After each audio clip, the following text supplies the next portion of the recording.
السلام علیکم ورحمۃ اللہ وبرکاتہ۔ کیا حال ہے آپ کا؟ الحمد للہ۔ نحمده ونصلی علی رسولہ الکریم، اما بعد فاعوذ باللہ من الشیطان الرجیم، بسم اللہ الرحمن الرحیم۔ رب اشرح لی صدری ویسر لی امری واحلل عقدۃ من لسانی یفقہوا قولی۔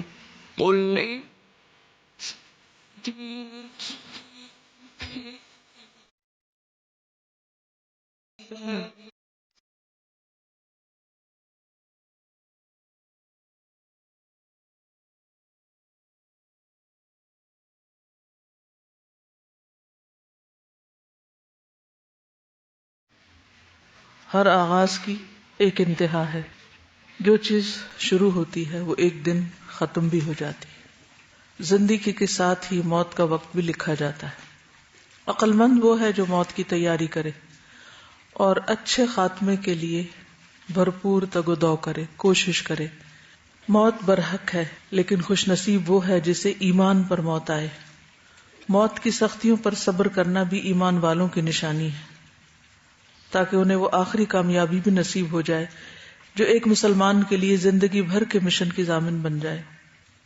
قرآن ہمیں بتاتا ہے کہ ساحران فرعون نے ایمان لانے کے بعد فرعون کی طرف سے ملنے والی اذیت ناک سزائے موت کی دھمکیوں کے موقع پر ایک دعا مانگی تھی، ربنا افرغ علینا صبرا وتوفنا مسلمین۔ اے ہمارے رب، ہم پر صبر انڈیل دے اور ہمیں اس حال میں فوت کر کہ ہم فرما بردار ہوں، یعنی انا اول المسلمین کے علاوہ ہماری وفات بھی اسلام پر ہو۔ ایک فرمانبردار مسلمان کی اہم ترین تمناؤں میں سے ایک تمنا یہ ہونی چاہیے کہ بالآخر اس کا خاتمہ ایمان پر ہو، اور جب وہ اس دنیا سے رخصت ہو تو اس کا رب اس سے راضی ہو۔ یہ بات صرف تمنا ہی کی حد تک نہیں، بلکہ اس کے لیے دعا بھی کرنی چاہیے، اور صرف دعا پر ہی اکتفا نہیں، بلکہ بعمل زندگی گزارنے کی کوشش بھی کرنی چاہیے، کیونکہ حسن خاتمہ کی بنیاد احسن عمل ہے۔ یعنی اچھی زندگی ہوگی تو انشاءاللہ موت بھی اچھی ہوگی، اور احسن عمل اس علم سے وجود میں آتا ہے جو تمام علوم کا سرچشمہ ہے، یعنی قرآن۔ تو ہم قرآن تو پڑھ ہی رہے ہیں، لیکن قرآن کو پڑھنے کا مقصد عمل ہونا چاہیے، کیونکہ جب تک انسان قرآن پر عمل نہیں کرتا، خواہ وہ اس کی کتنی بھی بڑی خدمت کر لے، وہ اس کو فائدہ نہ دے گا، کیونکہ وہ اس کے خلاف حجت بن جائے گا۔ ہم سب اپنی زندگیوں کا جائزہ لیں، اپنے اعمال پر روزمرہ پر غور کریں کہ ہمارے صبح و شام، ہمارے دن کا آغاز اور اختتام کن کاموں پر ہوتا ہے، اور اس کے بیچ میں ہم کیا کچھ کرتے رہتے ہیں۔ کیا واقعی ہمارا جو دن گزر جاتا ہے ہم اس پر مطمئن بھی ہوتے ہیں، اور ہم واقعی اپنے آپ کو نفس مطمئنہ پاتے ہیں؟ کیا واقعی ہم اللہ کے فیصلوں سے راضی ہیں؟ کیا واقعی اللہ ہم سے راضی ہے؟ ہماری کوششوں کا محور کیا ہے؟ ہم یہ سب بھاگ دوڑ کیوں کر رہے ہیں، کس لیے کر رہے ہیں، اور اس سے ہم کیا چاہتے ہیں؟ ہم سب کو اپنا محاسبہ کرنا ہے اور صحیح راستے کی طرف جانے کے لیے بھرپور کوشش یعنی مجاہدہ کرنا ہے۔ لیکن اس کے برعکس ہم عموماً اپنے آپ کو تسلیاں دیتے رہتے ہیں۔ جیسے ایک شاعر نے کہا، ایک نظم آج آپ کے سامنے رکھوں گی اور اس کے بعد پھر میں نیکسٹ لیسن پڑھاؤں گی۔ نظم عربی میں ہے اور ترجمہ میں کر دوں گی انشاءاللہ۔ تو بات یہ ہے کہ ہم سب اس وقت تک مطمئن نہ ہوں جب تک ہمارا معاملہ اللہ تعالیٰ کے ساتھ درست نہ ہو۔ اگر ہم اس ساری زندگی کی تگ و دو میں، بھاگ دوڑ میں، محنت میں، کوشش میں اس کو راضی نہیں کر سکے تو گویا ہم نے کچھ بھی نہیں کیا، کیونکہ ہم پر سب سے بڑا حق اسی کا ہے۔ عقل مند وہ ہوتے ہیں الذین یذکرون اللہ قیاما وقعودا وعلی جنوبہم، وہ جو کھڑے بیٹھے لیٹے اللہ کو یاد کرتے ہیں۔ یہی تین پوزیشنز ہیں انسان کی، یا وہ کھڑا ہوتا ہے، یا وہ بیٹھا ہوتا ہے، اور یا پھر لیٹا ہوتا ہے۔ اور ذکر صرف نماز نہیں کہ نماز کے اندر کھڑے بیٹھے سجدے میں نماز پڑھتے ہیں، بلکہ ذکر اللہ کی یاد، خواہ وہ ایک فارمل وے میں ہو یا انفارمل وے میں۔ مراد اس سے کیا ہے کہ عقل مند وہ ہوتے ہیں جو مسلسل اللہ کی یاد میں ہوتے ہیں، ان کے ذہن پر ہر وقت اللہ کی یاد چھائی ہوئی ہوتی، انسانوں کی یادیں نہیں۔ اور اگر انسانوں کی یادیں چھائی ہوئی ہیں تو ہمیں پھر اپنے آپ سے اور سخت مجاہدہ کرنا ہے، اللہ کے علاوہ کسی بھی چیز کی یاد اگر دل پہ چھا جائے اور دل کو اپنے احاطے میں لے لے اور گرفت میں لے لے تو یہ انسان کے لیے بہت بڑے دھوکے کی بات ہے. انسان سمجھتا ہے کہ یہ ٹھیک ہے، کوئی فرق نہیں پڑتا، اور بعض اوقات اس کیفیت کو انسان انجوائے کرنے لگتا ہے، حالانکہ یہ انسان کی بدقسمتی کہ وہ غیر اللہ میں کھو گیا ہے. تو ہم سب اپنے اپنے دلوں کا جائزہ لیں اور یہ دیکھیں کہ کیا واقعی میرے دل میں ہر جگہ، ہر موقع پر، ہر مقام پر اٹھتے بیٹھتے سوتے جاگتے اللہ ہی کی یاد ہے. اولو الالباب وہی ہیں. جب یہ کیفیت ہو تو پھر وَيَتَفَكَّرُونَ فِي خَلْقِ السَّمَاوَاتِ وَالْأَرْضِ، پھر وہ آسمان و زمین کی تخلیق پر غور و فکر کرتے ہیں اور ساتھ ساتھ کرتے ہیں. پھر کا مطلب یہ کہ جو پہلا کام نہ کرے وہ دوسرا کیا کرے گا. تو جو پہلا کام کر رہا ہے یعنی اللہ کو یاد رکھ رہا ہے ہر موقع پر، وہ دوسرا کام بھی کرے گا. کیا کہ جو کچھ اللہ نے بنایا ہے، جو اللہ کی مخلوق ہے، چاہے وہ انسان ہے، چاہے وہ کھانے کی چیزیں، چاہے وہ ہمارے استعمال کی چیزیں، یا آسمان کے ستارے سیارے ہیں یا سمندر ہیں، کچھ بھی، ان سب چیزوں میں غور و فکر کرے گا. اور پھر غور و فکر کے بعد اللہ ہی کی طرف پلٹے گا. ربنا ما خلقت هذا باطلا، یہ سب کچھ تو نے باطل پیدا نہیں کیا. فقنا عذاب النار، اور اس کی سب سے بڑی تمنا اور وش کیا ہے؟ ہمیں آگ کے عذاب سے بچا لے. یہ ہیں عقل مند لوگ. اسی خاتمے کے لیے کہ آگ سے بچ جائیں وہ ہر وقت فکر مند رہتے ہیں. سب سے بڑی فکر ان کی یہی ہوتی ہے اور سب سے زیادہ کوشش وہ اسی راستے میں کرتے ہیں کہ ہم آگ سے بچ جائیں، کیونکہ یہی سب سے بڑی کامیابی. تو آئیے ہم سنتے ہیں اس پوئم کو اور اپنا جائزہ لیتے ہیں، محاسبہ کرتے ہیں. میں پہلے عربی کے ترجمہ ایک دفعہ کر جاتی ہوں تاکہ آپ جب سنیں عربی میں تو پھر آپ کو کچھ سمجھ آ جائے. ہم فقہ القلوب پڑھ رہے تھے اور اس میں تھا کہ وما قدر اللہ حق قدرہ من یستحی من الناس ولا یستحی من اللہ. اس شخص نے اللہ کی قدر ہی نہیں کی جیسے کرنی چاہیے تھی. کس نے؟ اس نے جو لوگوں سے تو حیا کرتا مگر اللہ سے حیا نہیں کرتا.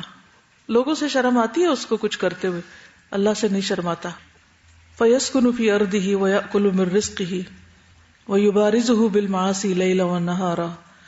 اس کی زمین پہ بسیرا کرتا ہے، اٹھتا ہے بیٹھتا ہے، اس کا رزق کھاتا ہے اور علل اعلان اسی کی نافرمانی کرتا ہے. یعنی جس سے سب کچھ لیتا ہے اسی کی بات نہیں مانتا.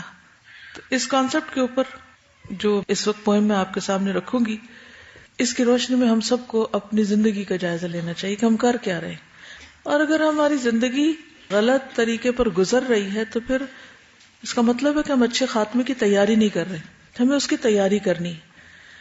شاعر کہتا ہے اذا ما قال لی ربی، جب مجھ سے میرے رب نے کہا امستحییت تعصینی، کیا تو حیا نہیں کرتا کہ تو میری نافرمانی کرتا ہے. وتخفی الذنب عن خلقی، اور میری مخلوق سے گناہ چھپاتا ہے.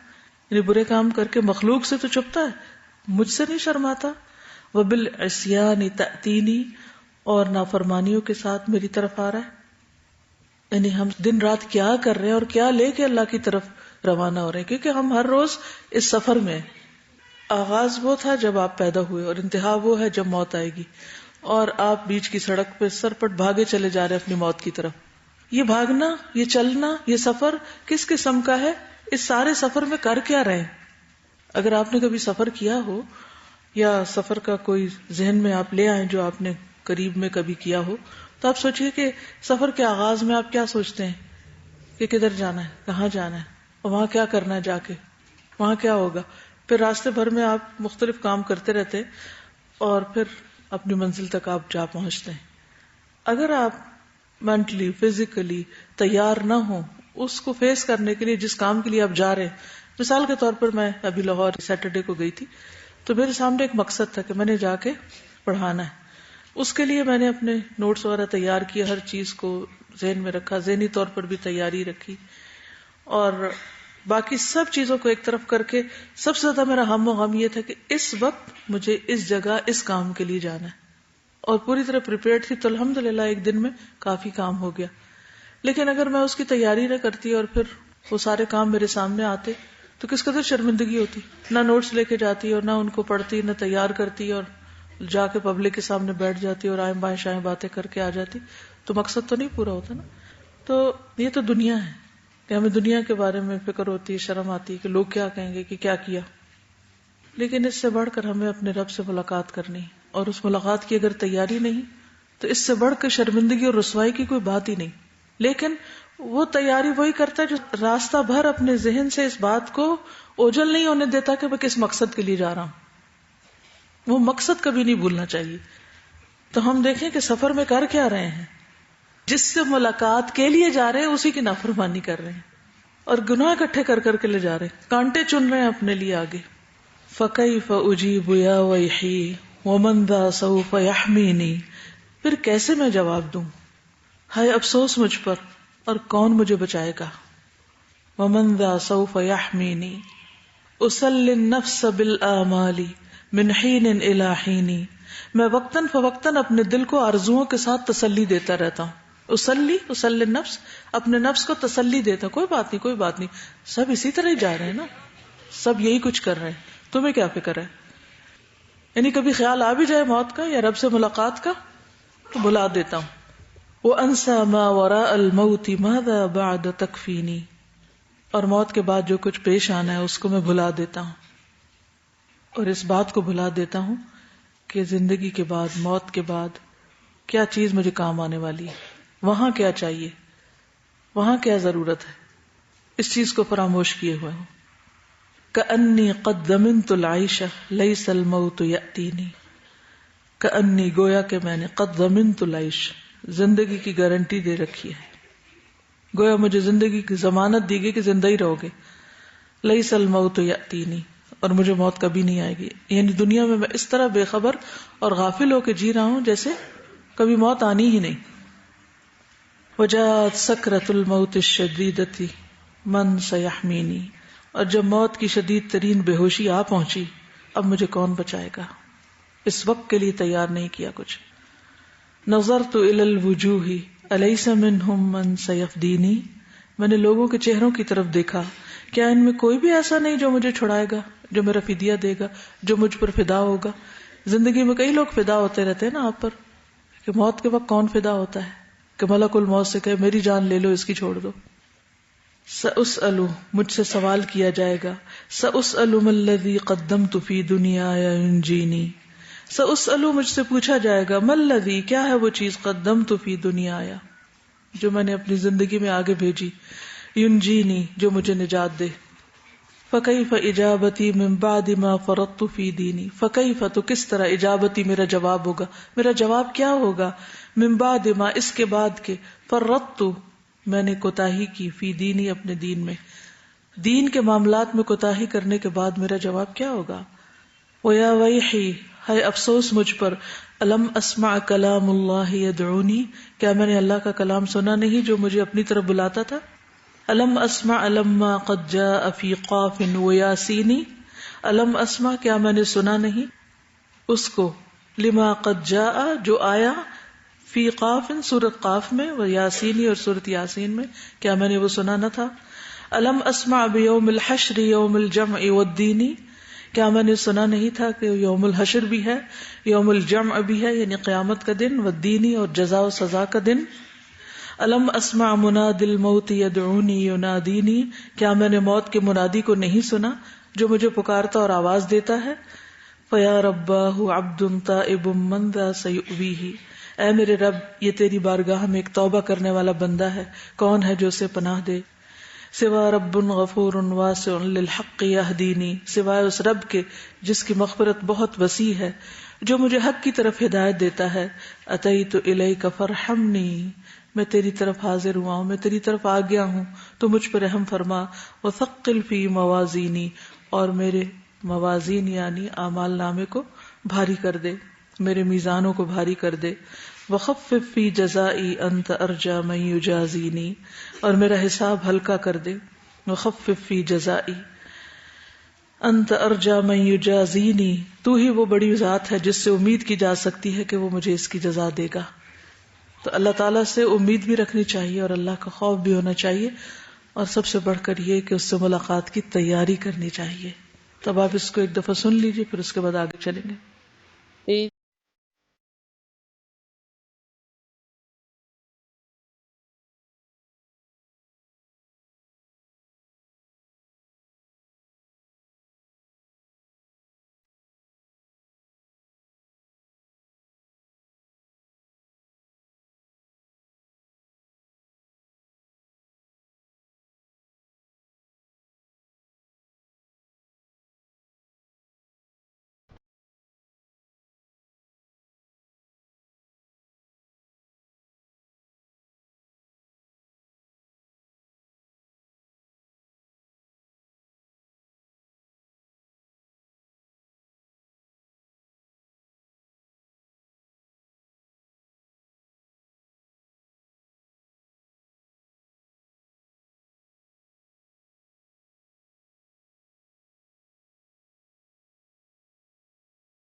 جب ہم سب جانتے ہیں کہ ہمارے لیے ملجا و ماوا اللہ ہی کی ذات ہے، تو پھر ہم اسی کے ذکر سے کیوں غافل ہیں؟ اسی کی یاد کو کیوں بھولے ہوئے ہیں؟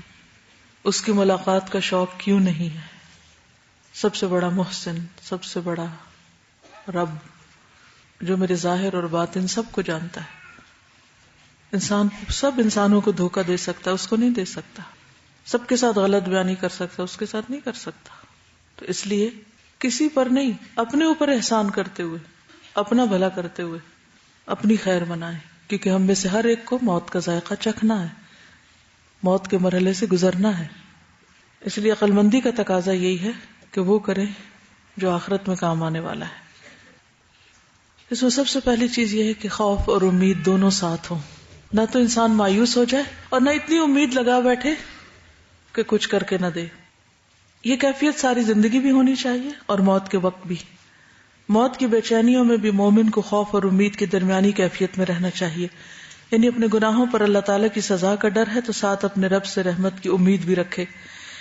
نبی صلی اللہ علیہ وسلم ایک نوجوان کے پاس تشریف لائے اور موت و حیات کی کشمکش میں تھا. آپ نے پوچھا کیسے ہو؟ اس نے عرض کیا اے اللہ کے رسول صلی اللہ علیہ وسلم، اللہ تعالیٰ سے رحمت کی امید بھی رکھتا ہوں اور اپنے گناہوں سے بھی ڈرتا ہوں. تو آپ نے فرمایا ایسے موقع پر کسی بندے کے دل میں جب یہ دونوں چیزیں پیدا ہو جائیں تو اللہ تعالیٰ اسے اس کی امید کے مطابق دیتا ہے، اور جس بات کا اسے ڈر ہو اس سے اسے محفوظ کر لیتا ہے. تو اپنے دلوں کا جائزہ لیں کہ کیا واقعی خوف ہے اور ساتھ امید بھی ہے. برا بن عازب سے روایت ہے، ایک مرتبہ رسول اللہ صلی اللہ علیہ وسلم برا بن عازب سے فرمانے لگے کہ سوتے وقت باوضو اور دائیں پہلو پر لیٹتے ہوئے اس دعا کو پڑھا کرو، اور فرمایا کہ اگر تم اسی حالت میں وفات پا گئے تو تمہارا خاتمہ فطرت اسلام پر ہوگا. اللہم اسلمت نفسی الیک ووجہت وجہی الیک وفوضت امری الیک والجہت ظہری الیک رغبتا ورہبتا الیک لا ملجأ ولا منجا منک الا الیک آمنت بکتابک الذی انزلت وبنبیک الذی ارسلت. پھر یہاں محاسبے کی ضرورت ہے. کیا واقعی ہم رات کو سوتے وقت یہ پڑھتے ہیں؟ کیا یہ چند لفظ یاد کرنا ہمارے لیے بہت مشکل ہے؟ اے اللہ، میں نے اپنے نفس کو آپ کی سپردگی میں دے دیا اور اپنے چہرے کو آپ کی طرف کر لیا اور اپنے کام کو آپ کے سپرد کر دیا اور آپ سے ہی اپنا سہارا لیا، اس حالت میں کہ امید اور خوف آپ ہی سے ہیں، سوائے آپ کے نہ کوئی جائے پناہ ہے اور نہ کوئی جائے نجات. میں آپ کی کتاب پر ایمان لایا ہوں جو آپ نے اتاری ہے، اور آپ کے نبی پر ایمان لایا ہوں جن کو آپ نے بھیجا ہے. تو روانگی کی تیاری ہر دم رہے. اور پھر خاص طور پر جب انسان اپنے دن کا اختتام کر رہا ہو، نیند کی آغوش میں جا رہا ہو، تو اپنے آپ کو اللہ کے سپرد کرے، خود اپنے آپ کو اللہ کے حوالے کرے. وَأَنَا أَوَّلُ الْمُسْلِمِينَ. کیونکہ کوئی پتہ نہیں کہ موت نیند میں ہی آ جائے اور کبھی بھی آ جائے، کسی وقت کہیں بھی بیٹھے ہوئے کوئی بھی پکڑا جا سکتا ہے. اور یہ یاد رکھنا چاہیے کہ موت کی سختیاں ہیں. موت اتنا خوبصورت تجربہ نہیں ہے، اور انسان کے بہت سے غلط اعمال، غلط عادات، بہت سے غلط کام اس وقت چھٹ سکتے ہیں جب اس کو موت کی سختی یاد رہے. رسول اللہ صلی اللہ علیہ وسلم نے فرمایا یقیناً موت کے لیے گھبراہٹ ہے. جب رسول اللہ صلی اللہ علیہ وسلم مرض الوفات میں مبتلا ہوئے تو آپ اپنی چادر کو بار بار چہرے پہ ڈالتے، جب کچھ افاقہ ہوتا تو اپنے مبارک چہرے سے چادر ہٹا دیتے. یعنی آپ ہوش میں تھے لیکن تکلیف میں تھے. ایک ہوتا ہے نا بے ہوشی کو پتہ ہی نہیں کہ کیا گزر رہی، اور ایک یہ کہ انسان کو ہوش ہو کہ اس پہ کیا گزر رہی ہے اور اس کے ساتھ ساتھ وہ بے بس بھی ہو. حضرت عائشہ کہا کرتی تھی کہ رسول اللہ صلی اللہ علیہ وسلم کی وفات کے وقت آپ کے سامنے ایک بڑا پانی کا پیالہ رکھا ہوا تھا جس میں پانی تھا. آپ اپنا ہاتھ اس برتن میں ڈالتے اور پھر اس ہاتھ کو اپنے چہرے پر ملتے اور فرماتے لا الہ الا اللہ، بلا شبہ موت میں تکلیف ہوتی ہے. پھر آپ اپنا ہاتھ اٹھا کر فرمانے لگے پھر رفیق الاعلی، یہاں تک کہ آپ کی روح مبارک قبض ہو گئی اور آپ کا ہاتھ جھک گیا، آخری وقت آ گیا۔ حضرت عائشہ کہتی ہیں کہ رسول اللہ صلی اللہ علیہ وسلم کی موت کی شدت دیکھنے کے بعد اب میں کسی کی آسان موت پر رشک نہیں کرتی، یعنی اس بات پر کہ کسی کی جان بہت آسانی سے نکل گئی ہے، کیونکہ اگر یہ قابل رشک بات ہوتی تو نبی صلی اللہ علیہ وسلم کی جان سب سے آسانی سے نکلتی، لیکن آپ پر بھی یہ مشکل وقت آیا۔ رسول اللہ صلی اللہ علیہ وسلم نے فرمایا، اللہ تعالیٰ فرماتا ہے میں جو کام کرنا چاہتا ہوں اس میں مجھے اتنا تردد نہیں ہوتا جتنا کہ مجھے اپنے مومن بندے کی جان نکالنے میں ہوتا ہے۔ وہ موت کو تکلیف کی وجہ سے پسند نہیں کرتا اور مجھے بھی اسے تکلیف دینا برا لگتا ہے، لیکن موت مومن کے لیے صفائی اور طہارت کا ذریعہ ہے۔ اور اسی طرح یعنی جس طرح آپ کسی سے ملنے کے لیے جاتے ہیں صاف ستھرے ہو کر، تو موت چونکہ ایک برج ہے جیسے کراس کر کے آپ اللہ رب العزت سے ملاقات کریں گے، تو دنیا سے نکلتے ہوئے ایک طرح سے وہ گناہوں کے کفارے کا ذریعہ بن جاتی ہے وہ ساری تکلیف، اور اسی طرح درجات کی بلندی کا ذریعہ بنتی ہے۔ حضرت عائشہ سے روایت ہے کہ رسول اللہ صلی اللہ علیہ وسلم نے فرمایا، مجھ پر موت کی سختیاں اس بنا پر آسان ہو رہی ہیں کہ جنت میں تم مجھے اپنی بیوی دکھائی دے رہی ہو۔ یعنی ایک طرح مشکل ہے لیکن اللہ کا وعدہ ہے ان مع العسر یسرا، اس کے ساتھ آسانی بھی ہے۔ تو تکلیف دہ وقت میں اگر ساتھ کوئی ایسی چیز انسان کے سامنے ہو جس سے اسے خوشی ہو تو تکلیف نسبتاً کم ہو جاتی ہے۔ اس سے یہ بھی پتہ چلتا ہے کہ اللہ سبحانہ وتعالیٰ موت کے وقت انسان کو مختلف چیزیں دکھاتے ہیں۔ بعض لوگ باقاعدہ کسی سے گفتگو بھی کر رہے ہوتے ہیں، بات کر رہے ہوتے ہیں۔ بعض لوگ کہتے ہیں کہ گھر میں مہمان آئے ہوئے ہیں، ان کے بیٹھنے کی جگہ بناؤ، تو اس کا مطلب ہے کہ انہیں کچھ نظر آ رہا ہوتا ہے۔ اس دنیا سے جب پردہ کرنے لگتا ہے انسان تو دوسری دنیا کا پردہ ہٹنے لگتا ہے۔ ایک اور روایت میں آتا ہے کہ فرعون نے اپنی بیوی کے دونوں ہاتھوں اور دونوں پاؤں کے لیے 4 میخیں گاڑی، یعنی ہاتھ رکھ کے اس کے اوپر کیل گاڑا، دوسرے ہاتھ پہ پاؤں پہ بھی، وہ ہل نہ سکے، کچھ کر نہ سکے۔ اور جب اس کے کارندے اس کے ساتھ ہی وہ فرعونی اس سے جدا ہوتے تو فرشتے اس پہ سایہ کر لیتے۔ تو اس بیوی نے کہا، اے میرے رب، اپنے پاس میرے لیے جنت میں گھر بنا دے اور مجھے فرعون اور اس کے عمل سے نجات دے اور مجھے ظالم لوگوں سے بھی چھٹکارا نصیب فرما۔ تو ان کے لیے اس وقت جنت کا گھر ظاہر کر دیا گیا کہ یہ تمہارا گھر ہوگا۔ تو اس سے یہ پتہ چلتا ہے کہ بعض اوقات ہم دیکھتے ہیں کہ کسی شخص کو اذیت دے دے کے مارا گیا، یا کسی کو دنیا میں بہت تکلیف آئی اور تکلیف سے وہ فوت ہوا، لیکن ہمیں نہیں معلوم کہ اس کا رب اس کے ساتھ کیا معاملہ کر رہا ہے۔ تو رب کے بارے میں اچھا گمان رکھنا چاہیے، اوپر والوں کو بھی اور مرنے والے کو بھی۔ نبی صلی اللہ علیہ وسلم نے فرمایا، بندہ مومن کے لیے جب دنیا سے رخصت ہونے اور سفر آخرت پہ روانہ ہونے کا وقت قریب ہوتا ہے تو اس کی طرف آسمان سے روشن چہرے والے فرشتے آتے ہیں، گویا کہ ان کے چہرے سورج کی طرح ہوں، ان کے پاس جنت کا کفر اور جنت کی حنوط ہوتی ہے۔ تحد نگاہ وہ بیٹھ جاتے ہیں، پھر ملک الموت آ کر سرہانے بیٹھ جاتا ہے، کہتا ہے، اے پاک نفس، اللہ کی مغفرت اور خوشنودی کی طرف چلو، وہ لینے آتا ہے۔ چنانچہ اس کی روح اس طرح بہہ کے نکل جاتی جیسے مشکیزے کے منہ سے پانی کا قطرہ بہہ جاتا ہے، یعنی اس آخری وقت سے پہلے جو تکلیفیں ہوتی ہیں گزر جاتی ہیں، لیکن عین جب وہ وقت آتا ہے تو سہولت کے ساتھ روح نکل جاتی ہے اور اپنے رب کے حضور چلی جاتی ہے۔ مومن کا جان نکلتے وقت اللہ کی تعریف کرنا، نبی صلی اللہ علیہ وسلم نے فرمایا، یقیناً مومن کے ہر حال میں خیر ہے، اس کی روح جب اس کے دونوں پہلوؤں سے نکلتی ہے تو وہ اللہ کی تعریف کر رہا ہوتا ہے، یعنی اس حال میں بھی رب سے راضی ہوتا ہے، اس تکلیف میں بھی۔ پھر یہ کہ انسان کو آسان موت کے لیے دعا کرنی چاہیے، اور اس کے لیے مختلف دعائیں انسان مانگ سکتا ہے، رحمت کی دعائیں خاص طور پر، یا حی یا قیوم برحمتک استغیث۔ ایک اور دعا بھی آتی ہے، اگرچہ اس کی سند میں کچھ ذوف ہے لیکن دعا کے الفاظ درست ہیں، مانگی جا سکتی ہے، اور وہ ہے اللہم اعنی علی غمرات الموت وسکرات الموت۔ اے اللہ، موت کی سختیوں اور بے ہوشیوں پر میری مدد فرما دینا، یعنی اس وقت جب سب ساتھ چھوڑ جائیں گے اور کوئی کسی کے لیے کچھ نہیں کر سکتا، تو میری مدد فرمانا، کیونکہ اس وقت کہا جائے نا وقیل من راق، ہے کوئی جو دم درود کرے، کوئی جھاڑ پھونک کرے، لیکن کوئی بھی نہیں، کسی کا بھی دم کام نہیں آئے گا۔ تو یہ وہ موقع ہے جب سب سے زیادہ اللہ تعالیٰ سے بخشش کی ضرورت ہوتی، اس لیے خود بھی اور آس پاس والے بھی مریض کے لیے بخشش مانگے، لیکن جو قریب کے لوگ ہیں وہ پریشان نہ ہو جائیں اور اس پریشانی میں دعا مانگنا نہ چھوڑ دیں۔ بعض اوقات ایسا بھی ہوتا ہے کہ مریض تو پریشان ہے، بیمار ہے، تکلیف میں ہے، لیکن آس پاس والے بے صبرے ہو جاتے ہیں، گھبرا اٹھتے ہیں، اور پھر بعض اوقات وہ غلط کاموں کی طرف چل پڑتے ہیں. اس سے بچنے کی ضرورت ہے. وہ موقع صبر کا ہے، استقامت کا ہے. تو اپنی دعاؤں میں بخشش کی اور موت کے وقت اللہ کی رحمت کی دعائیں ابھی سے شامل کر لیں. اس وقت تو انسان کا معلوم نہیں تکلیف اور دکھ میں کیا حال ہوگا. اسی طرح جو ساتھ والے ہیں وہ بھی بخشش اور رحم کی دعائیں کریں. مثلا والدین ہیں تو رب ارحمہما کما ربیانی صغیرا. ویسے ہر روز کی جو ہماری دعائیں ہیں ڈیلی روٹین میں پڑھنے والی، ان میں سے والدین کے لیے دعا کو لازمی طور پہ شامل کر لینا چاہیے. اور یہ ضروری نہیں کہ والدین کی وفات کے وقت پڑھیں، عام حالات میں بھی پڑھیں، وفات کے وقت بھی پڑھیں اور وفات کے بعد بھی پڑھیں. رب ارحمہما کما ربیانی صغیرا. اور اسی طرح جب مشکل اور تکلیف بہت بڑھ جائے مریض کی تو رب یسر ولا تعسر. اللہ آسانی کر دے، مشکل نہ کر، اور اس مشکل سے باہر نکال دے. اللہم اغفر لہا وارحمہا. اللہ اس مرد یا عورت کو بخش دے اور اس پر رحم فرما. اور خاص طور پر یہ ہے کہ مریض اور عیادت کرنے والے آس پاس کے لوگ سب اللہ کے بارے میں اچھا گمان رکھیں اور اس مریض کے بارے میں بھی اچھا گمان رکھیں.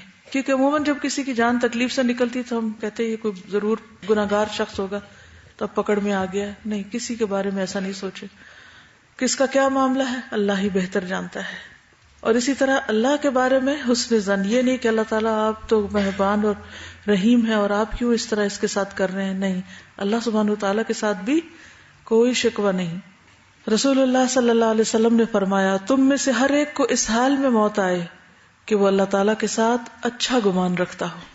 رسول اللہ صلی اللہ علیہ وسلم کے اس فرمان میں خاص طور پر موت کے وقت اچھے گمان کی بات کی گئی ہے. پھر اسی طرح یہ ہے کہ قریب المرگ کے جو عزیز و اقارب ہیں، جیسے صحابہ کا طریقہ بھی تھا، جیسے حضرت عمر، عثمان، ابن مسعود اور انس اور دیگر صحابہ اس بات کو پسند کرتے تھے کہ وفات کے وقت بندے کو اس کے نیک اعمال یاد دلائے جائیں تاکہ وہ اپنے رب کے بارے میں حسن ظن رکھے. یعنی جب وہ پریشان ہونے لگے کہ مجھے لگتا ہے میں بہت گناہگار ہوں اس لیے میرے ساتھ یہ معاملہ ہو رہا ہے، یعنی گویا اللہ تعالیٰ میرے ساتھ اچھا نہیں کر رہا ہے، یا کوئی ایسی چیز خیال بھی نہ اس کو آئے، اس وقت اس کی نیکیاں اسے یاد دلائے جائے. دیکھو تم نماز بھی پڑھتے تھے، تم روزہ بھی رکھتے تھے، تمہارا رب تمہارے ساتھ بہت اچھا کرے گا، تم گھبراؤ نہیں، پریشان نہیں ہو. وتواصوا بالحق وتواصوا بالصبر. ابو نوفل کہتے ہیں کہ موت کے وقت عمرو بن العاص پر شدید گھبراہٹ طاری ہو گئی. ان کے بیٹے عبداللہ نے یہ کیفیت دیکھی تو پوچھا، اے ابو عبداللہ یہ گھبراہٹ کیسی، آپ کی یہ کیفیت کیوں ہو رہی ہے؟ رسول اللہ صلی اللہ علیہ وسلم تو آپ کو اپنے قریب رکھتے تھے، آپ تو ان کے قریبی ساتھیوں میں سے تھے اور آپ کو مختلف ذمہ داریاں سونپتے تھے. انہوں نے فرمایا بیٹا یہ تو واقعی حقیقت ہے، لیکن میں تمہیں بتاؤں اللہ کی قسم میں نہیں جانتا کہ نبی صلی اللہ علیہ وسلم محبت کی وجہ سے مجھ سے یہ معاملہ فرماتے یا تالیف قلب کے لیے، یعنی ایسے دل رکھنے کے لیے. البتہ میں اس بات کی گواہی دے سکتا ہوں کہ دنیا سے رخصت ہونے کے وقت تک وہ دو آدمیوں سے محبت کرتے تھے، ایک سمیہ کے بیٹے عمار سے اور ایک ام عبد کے بیٹے عبداللہ بن مسعود سے. یعنی ان کے بارے میں تو میں یقین سے کہہ سکتا ہوں کہ ان سے محبت تھی، لیکن اپنے بارے میں نہیں کہہ سکتا کہ محبت تھی یا دل جوئی تھی.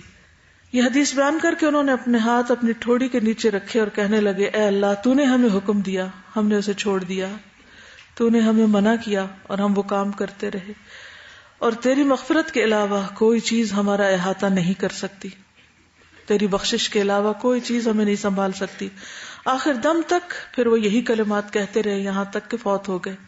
اور یہ ان کا حسن ظن تھا کہ اللہ تعالیٰ تیری رحمت ہی اس وقت کام آئے گی، اور توحید پر فوت ہوئے.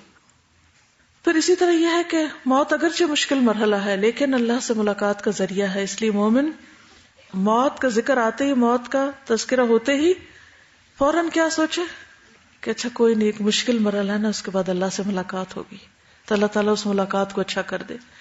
رسول اللہ صلی اللہ علیہ وسلم نے فرمایا جو شخص اللہ سے ملنے کو محبوب رکھتا ہے اللہ تعالیٰ بھی اس سے ملنے کو محبوب رکھتا ہے، اور جو اللہ سے ملنا نہیں چاہتا اللہ تعالیٰ بھی اس سے نہیں ملنا چاہتا. تو حضرت عائشہ یا کسی اور زوجہ نے کہا مرنا تو ہم پسند نہیں کرتے. فرمایا اللہ کے ملنے سے موت مراد نہیں ہے، بلکہ بات یہ ہے کہ مومن آدمی کو جب موت آتی ہے تو اسے اللہ کی خوشنودی اور اس کے ہاں اس کی عزت کی خوشخبری دی جاتی ہے، یعنی موت کے وقت اس کو اچھی چیز نظر آنے لگتی. اس وقت مومن کو کوئی چیز اس سے زیادہ عزیز نہیں ہوتی جو اس سے آگے، یعنی اللہ کی ملاقات اور جنت کا حصول وغیرہ. اس لیے وہ اللہ سے ملاقات کا خواہش مند ہو جاتا ہے کیونکہ اسے نظر آ جاتا ہے کہ میرا انجام اچھا ہے، اور اللہ بھی اس کی ملاقات کو پسند کرتا ہے. اور جب کافر کی موت کا وقت آتا ہے تو اسے اللہ کے عذاب اور اس کی سزا کی بشارت دی جاتی. اس وقت کوئی چیز اس کے دل میں اس سے زیادہ ناگوار نہیں ہوتی جو اس کے آگے ہوتی ہے. وہ اللہ سے ملنے کو ناپسند کرنے لگتا ہے، بس اللہ بھی اس کو ملنے کو ناپسند کرتا ہے. ہمیں اللہ سے بھاگنا نہیں چاہیے. غلطی بھی ہو جائے، گناہ بھی ہو جائے، بھول ہو جائے، سستی ہو جائے، پلٹ آنا چاہیے، فوراً پلٹنا چاہیے. اور اس پلٹنے میں بھی دیر نہیں کرنی چاہیے کہ اچھا دیکھیں گے پھر بوڑھے ہو کر یا حج کر کے یا کسی اور موقع پر. نہیں، فوراً کوئی غلطی یاد آئے ساتھ کے ساتھ پلٹتے آئے. ایک اور حدیث میں آتا ہے جب آنکھیں پھٹ جائیں اور سینے میں سانس رکنے لگے، کیونکہ آہستہ آہستہ آہستہ سارے بدن سے نکل کر سینے میں آ جاتی ہے، پھر یہاں سے اکٹھی ہو کے ایک دم باہر نکل جاتی. اور مایا کہ جب سانس اکھڑنے لگے، رونگٹے کھڑے ہو جائیں، انگلیاں اکڑ جائیں، کیونکہ ٹھنڈی ہو جاتی ہے نا، جب اس میں کچھ نہیں رہتا تو بالکل کولڈ ہو جاتی ہیں. بس اس موقع پر جو اللہ سے ملاقات کرنے کو پسند کرے، اللہ بھی اس سے ملاقات کو پسند کرتا ہے. اور جو اللہ سے ملاقات کو ناپسند کرے، اللہ تعالیٰ بھی اس سے ملنا نہیں چاہتا. تو یہ موقع مومن کے لیے خوشی کا بن جاتا ہے، اگرچہ وہ تکلیف میں ہوتا ہے، لیکن کافر کے لیے سخت غم اور رنج کا. یہ عبداللہ بن عمر کی ایک حدیث یہاں لکھی ہوئی ہے کہ رسول اللہ صلی اللہ علیہ وسلم نے فرمایا کہ موت مومن کے لیے تحفہ. یہ ضعیف حدیث ہے بہقی کی، تو اس کو مارک کر لیجئے. موت کے وقت اور کیا کرنا چاہیے؟ کلمہ طیبہ کی تلقین. آپ کو معلوم ہے کہ انسان جب پیدا ہوتا ہے سب سے پہلے اس کا دل دھڑکتا ہے. دل کے دھڑکنے کا مطلب یہ ہے کہ انسان کے سینسز کام کرنے لگے، وہ جس بھی سٹیج پر ہے. لہذا جب اس کے کان بن جاتے ہیں تو پھر کہتے ہیں سب سے پہلے کان سننے لگتے ہیں، یعنی دیکھنے سے بھی پہلے یا بولنے سے پہلے یا اور چیزوں سے پہلے کان سننے لگتے ہیں. اسی طرح انسان کے آخر تک جو فیکلٹی کام کرتی رہتی ہے وہ کان ہوتے ہیں، اور آخر میں پھر دل ختم ہو جاتا ہے.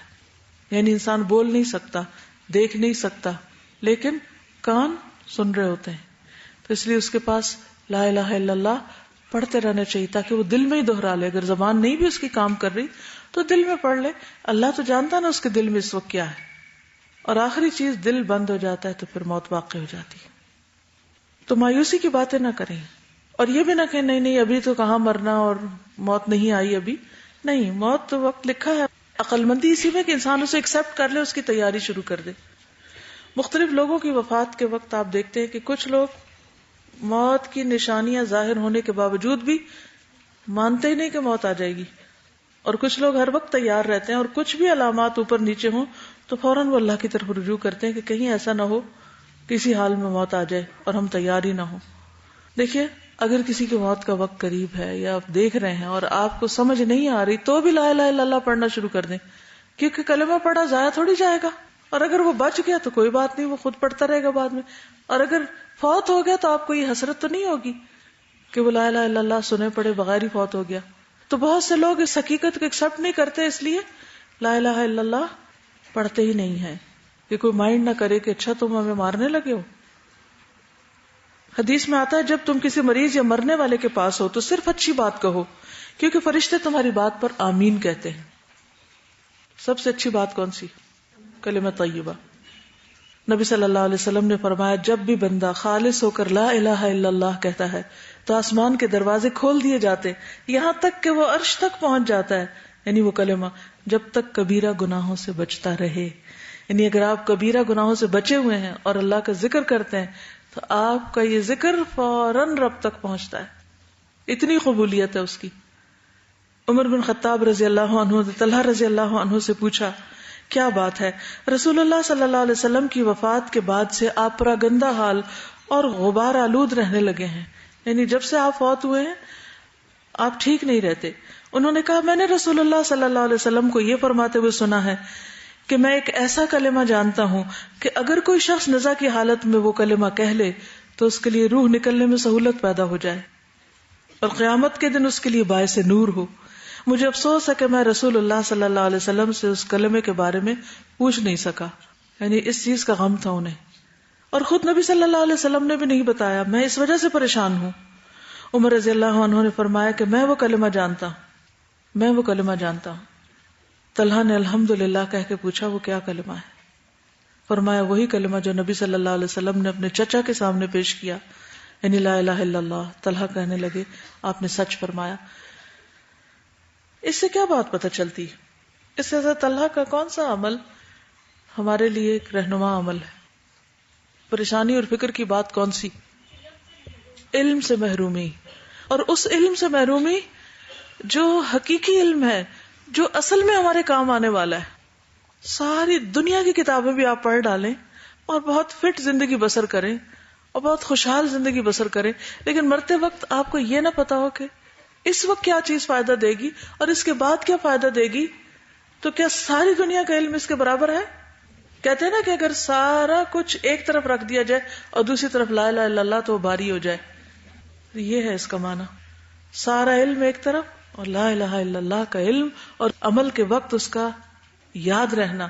یہ ہے اصل قیمتی اور وزنی ترین چیز جو کسی انسان کے پاس ہے، اور یہ بہت بڑی دولت ہے. اگر کسی کے پاس کچھ بھی نہیں لیکن لا الہ الا اللہ ہے تو سب سے زیادہ خوش قسمت ترین انسان ہے. اور اگر کسی کے پاس قارون کے خزانے بھی ہیں اور لا الہ الا اللہ نہیں پڑھنی آتی اس کو، تو بدقسمت ترین انسان ہے. اس سے بڑی بدقسمتی ہے ہی کوئی نہیں کسی کی. اس لیے کتنا ضروری ہے کہ اس علم کو عام کیا جائے. فَاعْلَمْ أَنَّهُ لَا إِلَهَ إِلَّا هُوَ.